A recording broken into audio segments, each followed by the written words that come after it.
Hey everybody, had the truck and the camper for about a year now, operational.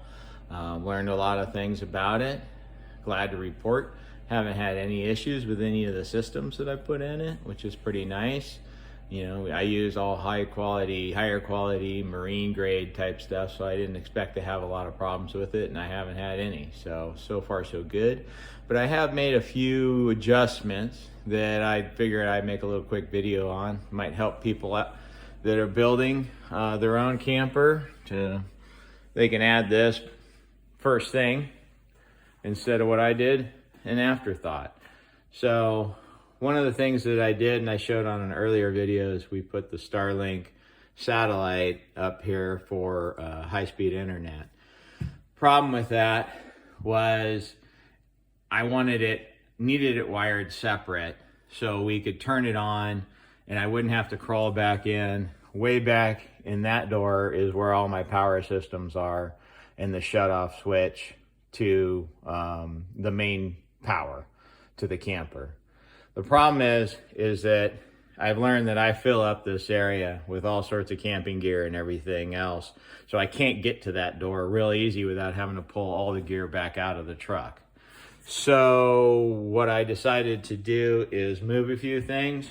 First of all, this button now controls the satellite independent of the main switch. So when this is on, we can run the satellite when we're driving between campsites or wherever we're driving, can have the gear in there, and I don't have to leave the whole power systems on.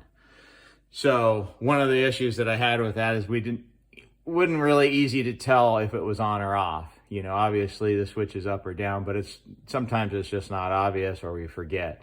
So what I did is I added a little light up there, just an LED, 12 volt LED. So when the power is on to the unit, we know that it is. Just, you know, drill the little hole, put it in there, and wired it in line with the switch. So that's one thing that we did that's nice. The other thing is that uses about 20 amps, or not 20 amps, 20 watts while in use. So that drains the battery fairly quick. So I wanted the solar to be on. Again, I had the solar shut off way down there in the far thing that was hard to get to, and I had to crawl over stuff or move stuff out of the way. So what I did is I relocated the solar cutoff to here. So I can turn the solar on or off from this switch from the tailgate as opposed to trying to crawl all the way in. I still left the main shutoff in there. I could relocate it, but I wanted it closer to the battery and closer to the systems. I don't want to run wire back and forth and have all the losses in the wire. So got the solar here shut off. I got the light that I put on there.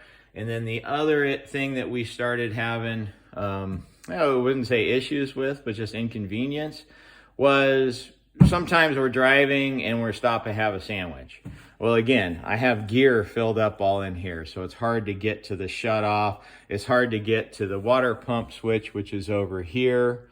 You know, it was just sort of a pain. I wanted to be able to drop the tailgate, sit on here and have a sandwich.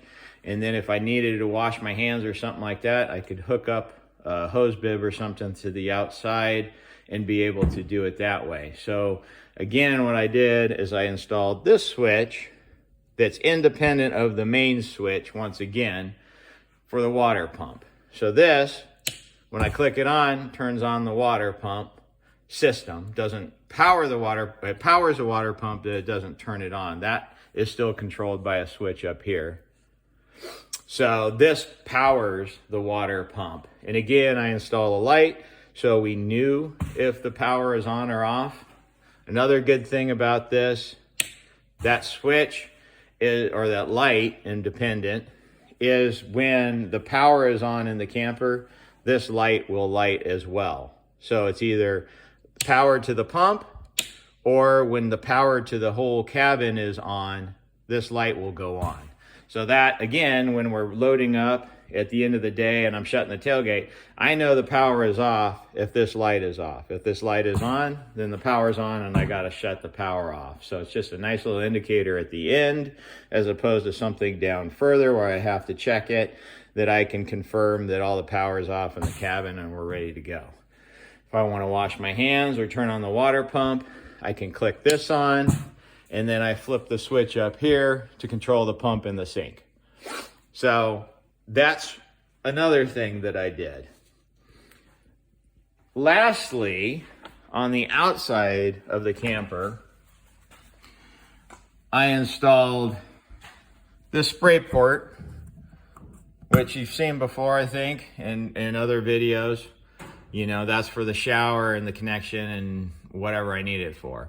Well, I found that I try to keep the water pump off most of the time, so it's not drawing juice, and you know, if I have a leak, it's not continuously starting to pump water inside my camper, so I leave it off unless I'm using it. I decided to put another switch that controls the pump on the outside too. It's nice having this toggle. It's a waterproof toggle, bought on Amazon, to control the pump from the outside as well. So like I said before, there's a pump, or there's a switch on the inside for the pump, and I have a switch on the outside for the pump. So that means this is a three-way switch. So that's what I did. I wired this one in link to the one inside, so they work together. So if one's on, the other one can be off and on, you get it. You three-way switch. So it's wired as a three-way switch, so I can turn it on here if I need to. So if we're driving, I want to have a picnic or something like that, or wash my hands, at the end of the bed is the power, and then I can turn on the pump from here and be able to connect something to here to wash my hands. In that, what I did, I actually store it inside the truck, down in the door here. I made this little, it's a hose bib like this, and then this quick release fitting I actually put on the opposite end, so it installs like this. So you just push that in like that, and now you have water here. So, and then you can wash your hands or do whatever you need to do. I don't have to have a fitting on here for a hose, because I have a separate quick connect for the hose fitting. But sometimes I just want to quickly wash my hands and I don't want to dig the hose out. So I leave this in the truck so I can plug it in real easy, turn on the pump, and have water come out here for my hands. Those are about all I've done to make everything a little bit more convenient. It's not so much convenience while camping, but it's convenience, you know, while on the road. So if you have any questions or comments, feel free to leave them. Thanks.